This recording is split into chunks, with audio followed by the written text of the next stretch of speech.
Thank you, Dr. Haskins, Dr. Peterson, and SAGES for the opportunity to present on this topic. These are my disclosures.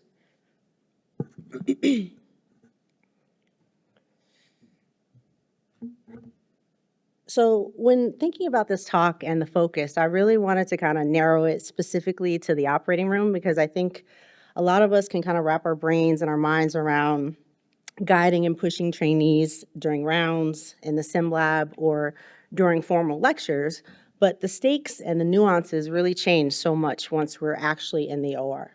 So this talk is going to focus on the challenge of meeting the trainee where they're at in the OR, the foundation that I think is the key to our success at this, what's out there in terms of a teaching playbook, so to speak, and where we can look for guidance to continue improving as teachers in the OR. So even though the OR is a great place for one-on-one time with the attending without interruption, without distraction, it remains one of the least structured of all educational activities during training, with a lot of barriers at the surgeon and resident level to providing consistent and structured teaching. I think we all know some of these barriers, so there's a time pressure to kind of get through a full day of operative cases in time. And with hospital budgets now under pressure in the wake of COVID, there's a lot of pressure to do more in less time, reduce costs, avoid complications, all while trying to improve your outcomes and then teach the next generation of surgeons. Additionally, I think trends towards MIS have many of us in our own learning curves as we adopt more MIS practices like robotic surgery. And then lastly, as our departments grow, I think many of us may experience kind of an inconsistent resident complement with different residents covering our cases, making it kind of hard to build momentum with the resident, understanding some of the nuances over the course of a rotation. I think residents experience similar barriers, so strict duty hour requirements really have led to kind of a compressed learning paradigm. And then cross-covering services have really allowed for some improved duty hour compliance, but I think the trade-off is that residents sometimes don't get the benefit of building momentum with the specific attending over the course of a rotation. And then lastly, as technology kind of continues to advance, many of the residents are kind of competing with attendings to learn the technology. But despite these challenges, I'm still optimistic, dare I say I'm hopeful, that with some intentional strategy, we can still have great teaching environments in the OR, even in challenging situations. So how do we do that? Well, in my mind, the first step to meeting the trainee where they're at is really creating a psychologically safe environment. These environments are going to give our residents the freedom to be fallible in their knowledge base, even in their technical abilities, and really provides a foundation for them to succeed in the operating room. So how do we create a psychologically safe OR? I think these 4 tenets are key. In the interest of time, I'm not going to read everything under each tenet, but I do think that part of building a rapport means, asking questions and then giving appropriate time to listen. It means getting them involved early as members of the team by describing where they want to put their ports or how they want to position the patient.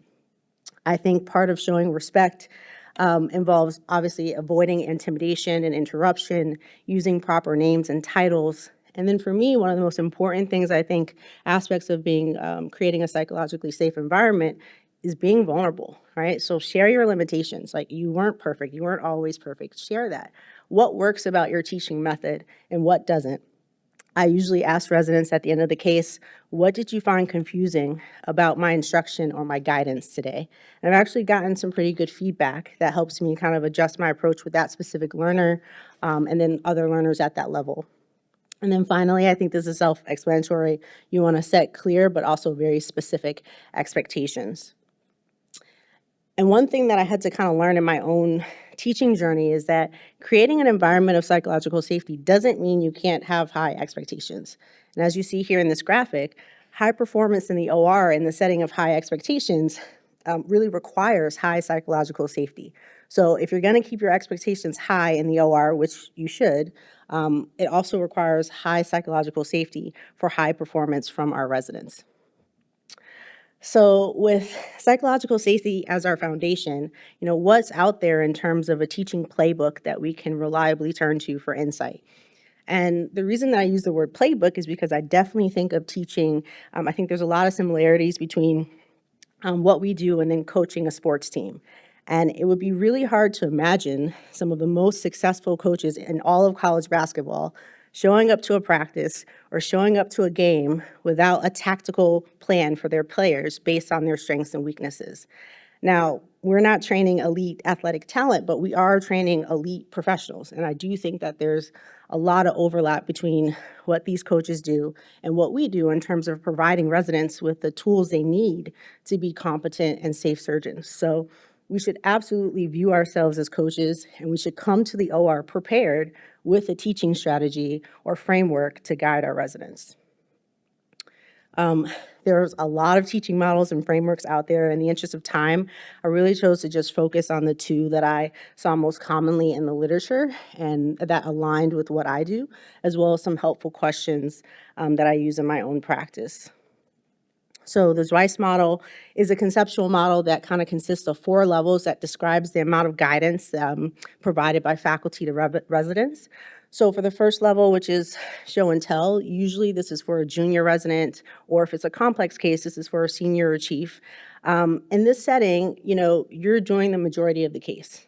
But I think we also have to remember that we actually have a responsibility at this point to be narrating the case, right? To highlight key moments in the case as well as any relevant anatomy for this to actually be a meaningful operative experience for them. The next level, active help, still leans heavily on us, but as you can see from the seesaw there, but the resident does have the opportunity to kind of do some key parts of the case with significant assistance and setup from us. Passive help is what it sounds like. We become more of an assistant here as the resident starts to be able to do more and the resident starts to be able to set up more. And honestly, this is the phase where I think I struggle the most at meeting the trainee where they're at, because it does require a lot of patience to let the resident figure it out, a lot of patience to let the resident slow down, and a lot of patience to just let the resident struggle a bit. I will say, if I am kind of pressed for time, I've got a full day of cases, I use time to my advantage, so I'll have the OR team kind of put 10 to 15 minutes up on the board on the clock, and I say, okay, for this particular aspect of the case, we'll have 10 minutes allotted for you to get through this case or this portion of the case, and let's see how you do. And they seem to respond to that well. They want to get through the cases and get through the day as well. And then lastly, supervision only is when you're kind of completely following the resident's lead and you provide very little unsolicited advice until you get to your thoughts at the end of the case. I find that I obtain this level most frequently with, chiefs and fellows, and it's extremely rewarding to kind of watch them progress and see their confidence blossom. Next model, the BID model, this is another framework that kind of describes a deliberate approach to operating room teaching. It's designed to take advantage or intentional advantage of the teaching opportunities that happen at the scrub sink and the teaching opportunities that happen at closing. So briefing, again, it's just kind of a 2 to 3 short interaction at the scrub sink with the purpose of assessing the needs of the resident and then jointly forming your learning objectives for that case. So simply asking, what would you like to focus on today? Or if they're not sure, you can say, I'd like you to focus on this today. And that should elicit a discussion and generation of about 2 objectives. The particular paper that talked about the BID model described an open inguinal hernia repair, and what that would look like would be the attending saying, what would you like to focus on, or I would like you to focus on, and then the resident says, I want to focus on identifying the indirect sac.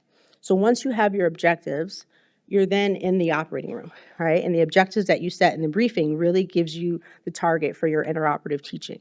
Of course, you're still going to talk about other teaching points, but most of your teaching will be focusing on these few learning objectives. So this is what that looks like using that inguinal hernia model. The attending asks, where do you look for an indirect sac? Resident says what they say. And then you can correct that by saying, well, actually, you want to look here so you avoid kind of missing a small indirect sac.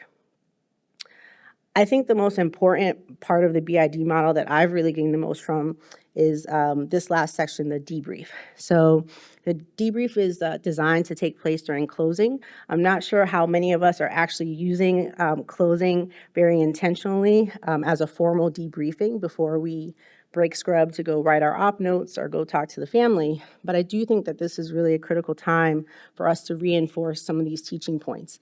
It consists of 4 kind of elements, which are reflection, rules, reinforcement, and correction.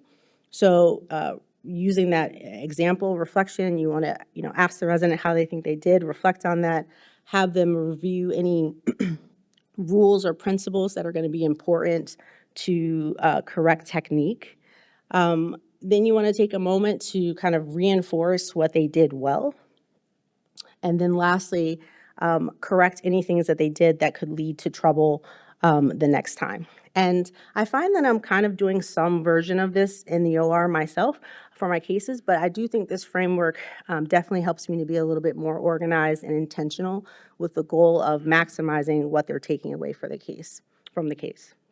If you're interested in reading a little bit more about these frameworks, because I've been kind of flying through them, you can read them. You can scan this QR code here, and it'll take you directly to some of the articles that I've been discussing. And I do have it again, that QR code at the end. So those models are great frameworks to incorporate into your teaching strategy. These are some additional questions or inquiries that I ask in my personal playbook that I particularly use during the passive help portions of the case. So how do you think you're progressing? Tell me more about your strategy or approach here. What's your assessment of what's going on? And then lastly, how can I help you more effectively? Getting them to think about those things. Running short on time. I think lastly, there are several resources out there to kind of help us improve as teachers. At the national level, we have the SAGES Train the Trainer course, which empowers us to be better teachers in the OR. ACS also has a Surgeons as Educator course. And I think, in terms of regionally and institutionally, don't forget about your own home institution. Your GME office or the Office of Faculty Development can be great resources for improving our teaching techniques and applying them in the OR. And then lastly, at a personal level, ask for feedback. Ask the resident for feedback. Ask one of your trusted colleagues, hey, can you come observe me in the OR?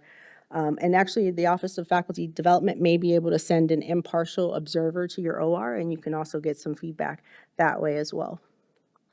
So in conclusion, I think psychological safety is our foundation, and it's necessary for high performance and skill retention from our trainees. The ZWICE and BID models are really great frameworks to add to your teaching playbook. I think really the main key is to just be intentional and come to the OR with a teaching strategy in mind. And then lastly, prioritize your own improvement in teaching by seeking out national, institutional, and personal resources. Thank you.